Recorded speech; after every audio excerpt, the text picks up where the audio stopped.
এখানে তো মাছ হবে ভাই, আর দিতে লাগবে, একটু কষ্ট না করলে হবে না। ওতে কালভারস টালভারস কত কি বেশি আমার যা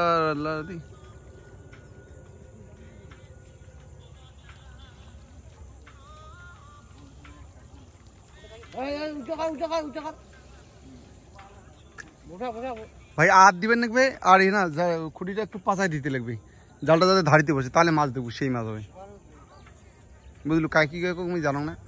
আর 6-7টা বাস কাটি আর দিয়ে দেবো, ঠিক আছে।